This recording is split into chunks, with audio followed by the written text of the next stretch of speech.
Gardening in the fall is one of my favorite times of the year, and today we're going to show you what you can do in your garden, not only to prepare for next spring, but I also want to encourage you not to give up on your summer garden. We can still plant now in August and even in September in some zones, depending on the varieties that you're going to be planting. So today we're going to talk a little bit about what we can do in your garden to prepare with the soil, with taking out of plants, but also I'm going to show you some planting ideas that you can do right now in August and September for your fall garden. You're in the garden with Patrick. You know, it's really hot right now still in zone 8A and probably everywhere where you're at too. So first thing I want to encourage you is make sure you're wearing sunscreen and make sure you're wearing a hat. So what we're going to do today is I'm going to show you a little bit of how we're going to take some of our garden that is kind of on its way out. I'm going to give you a little idea on what's some things that we're doing, but I'm also going to show you what we can do with planting now in August and September. And I want to encourage you, if you're a little distressed or maybe you didn't do very well this year, especially you beginner gardeners, I want you to think about what you can plant here in the fall. The fall is so much more easier to garden, and I'm going to show you what you can plant in your zone. So one of the first things that you're going to look at in your garden is kind of reevaluate everything that happened this past year. You can still see I have a lot of growth going on in my garden here, but then there's some things that are kind of dead. You can see here that we've kind of come to the end of these sunflower seeds or these sunflowers, and it's just time to take them out. So this is one of those things, and this is kind of a little overgrown here in this community garden that I have here, and so we're going to take some of this out and we're going to start planting for our fall garden. Maybe your tomato plants look like this. Time to take them out, put something else in. They're not going to be any productive. They could be if they were healthy. You're not going to have very much production out of this kind of a plant. But looking around here, we still have quite a bit. Eggplants and bell peppers, things are still growing quite nicely. You notice here this tomato plant doesn't have very many flowers on it because it's been so hot. So I'm gonna pull some of the things in my plot here, and we'll pull some of those out and put some new things in. So I've got a lot of kale that has been doing very well, and actually I planted this last year in the fall, and it's lasted all year round. So, but you could see it's kind of taken on some disease here, and it's just old and it's tired, and I'm going to pull all of that out. We're going to start over. I might keep one of them in there, but we're going to start over in this plot, and we'll plant some things there that will grow really nicely in the fall. So as beautiful as these sunflowers have been for the year, it's time for them to come out. We're going to save these seeds. The birds love them. I'm going to take some of these out, and we'll put these seeds out for the birds to eat. We'll save some of these seeds, and I'll put a link in the description box below on how you can save seeds. It's really simple for next year. But we're going to take all of this out. We're going to replant this whole bed, most of the bed, because I still have some things that are productive here. We're going to plant with our fall garden, and let's talk about that first on how we're going to take out all this stuff. So there's a few things that you can do for your fall garden preparation of your beds. The first one, of course, is take out any diseased or dead plants that you have. You can pull those out. You can dig them out, whatever you feel like is needed in the particular area. Second thing is you're going to prepare your bed and kind of rejuvenate your bed with some new soil, some compost, some different fertilizers if you feel like you need to. Compost is great, so if you want to just put more compost in your bed, that's going to be enough to really allow the bed to grow.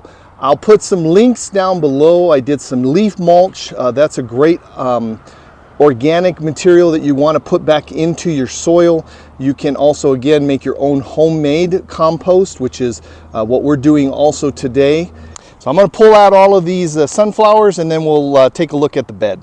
So I want you to take a look at this sunflower. It's huge, of course, right? And when I tried to pull out the entire, well, first of all, look at how thick these are. I mean, this is just pretty crazy how thick they are. But when I pulled out this particular one, look at and notice what happened with all my soil. It has a pretty large root structure, and when you pull out that entire plant, it took half, 3/4 of the soil in that particular bed. So this is going to be a problem. So you have two options. You can do this and then fill that up back with some soil. You could leave this in here, and then eventually these will break down the roots. Or so you could do something similar to this. You can pull that, cut it up, and then let that kind of deteriorate. But again, I have issues with that, particularly because I don't have very much space in here to grow my my other vegetables for the fall, because this root structure is so large. So I'm going to make the decision to pull this. We're going to put that in the compost, and we're going to just fill this back up with some soil. So I was able to save a little bit of the soil by just kind of taking the soil out from these roots. So that's what we're going to do. But again, there's a lot of soil that needs to be put back in this area. Take a look at these morning glories. They're beautiful. But the problem with morning glories is they're so invasive. And as you can see, they've pretty much taken over this entire part of the garden here. So it's grown all the way over. So we're going to pull all of that out too. But it's just ridiculous on how much it has taken over. So take a look at all of this. This is the morning glories that were back on this back fence here. And this is, again, one of those things that you want to reevaluate. So there's a nice little tip for you to reevaluate your spring/summer garden in the fall and see what worked and what didn't work. And obviously, I thought initially that this was a good idea. I didn't plant them, they just kind of grew. I just let them grow because I thought it would be good for them to kind of shade the garden a little bit in that afternoon sun. But what happened is I didn't really take care of it, and they kind of were invasive and took over pretty much the whole entire garden bed. I had some decent sized tomato plants, as you can see here. They were fairly good. They weren't very productive this year because it was so hot, but also because of the amount of shade that the garden was getting, or the invasiveness of these sunflowers and also the morning glories. I was able to manage to save a few tomatoes, but not a whole lot. So this is, again, one of those things that you can kind of look at. So if you're not making mistakes in your garden, I'm not going to say that you're not a good gardener, because I make mistakes all of the time. And the most important thing is that you learn from your mistakes when you do something like this, planting things that in a different area that don't grow, or maybe this year something didn't do very well. Evaluate why that happened, and it could be simple things, could be the weather, could have been things that you did yourself. I forgot to water, I didn't fertilize, didn't take care of them, I didn't put the time into it. So those are okay. There's nothing wrong with that. If you're not learning from your mistakes, that's what the most important thing is. So again, here's another example of how invasive this morning glory can be. It's pretty much taken over my kale plant. And I also took it out of my peppers. But again, it's just invasive. So we're going to make sure we keep this away from the vegetable garden and our fall garden especially, and for sure next year. So for this plot, what I'm going to do is I still have some very productive peppers, bell peppers and poblanos here in this little area right next to my kale. I'm going to leave that kale there just kind of as a growth, to see how long and how much that'll grow. Again, I planted that last year in the fall, so we'll see what happens with that. And what I'm going to show you is this kale plant. I'm going to pull this one because I'm going to plant some fall stuff here, but I want you to look at this. This is just amazing how thick this kale stalk is, and it's done very well for me. but again, it's time to pull it. But again, it's still looks pretty good as far as the actual leaf structure that's coming out. We still have quite a bit that are doing well, so you can still take these and make kale chips or different stuff with this. But we're going to pull this one so we can make room for our fall garden here. But again, look at that. That's just crazy. So there's really no other way to get this kale plant out except really I'm just gonna pull this out. You can dig it up, but again, let's just see how we do. Yikes. So take a look at this root structure.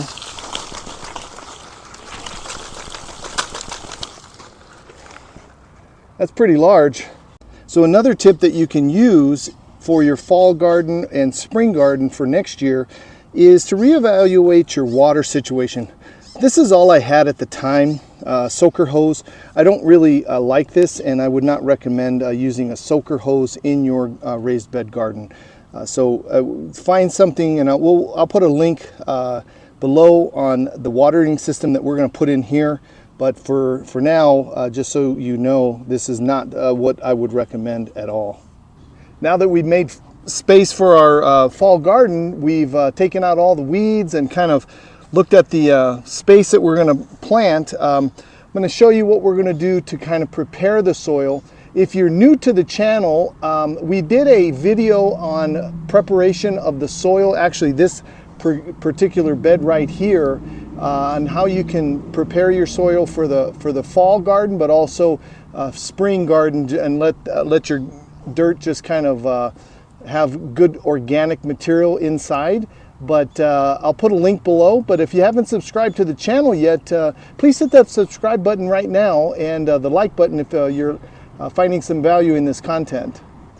Now, if you're a subscriber to my channel, you know that I love to use upcycled materials, but also I like to recycle a lot of things. And one of the things that I find really beneficial to add organic matter into your garden soil is shredded paper. Shredded paper adds a lot of good organic material to your soil. So we're going to put some of that in here, okay? And then also I'll put a link on a video that I did. You can get some of these coffee grinds. Again, you don't want to use a whole lot of any one material in your soil because that'll add too much of whatever you're going to be adding. This coffee grinds, this will add a lot of nitrogen to your soil, and it'll also help break it up a little bit. You can also add worm castings. You can use your own homemade compost. This is purchased here, but I am using in my other plot some of the different material from my own homemade compost. I'll put a link below on that also. So you just want to add these nutrients into your garden soil before you actually start planting. So I'm going to go ahead and do that today, and then we'll plant our fall garden. So if you follow me on YouTube, Instagram, Facebook, TikTok, all those, I've shown you how you can upcycle certain things. And one of the things that I love to do is use old things that you might throw away and figure out how to use those. This is one of them. This is just one of those little, like a spice rack or something like that, that you put in your kitchen or in a pantry.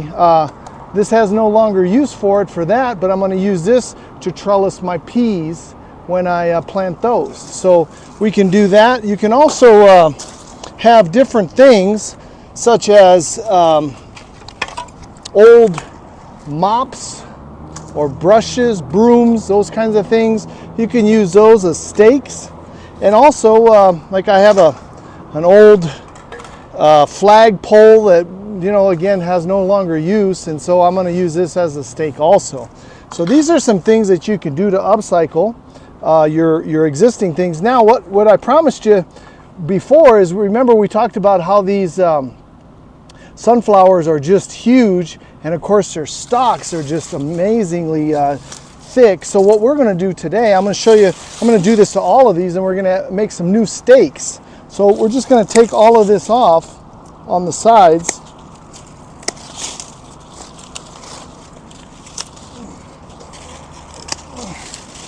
And I'll show you how we could just use this. It'll dry out.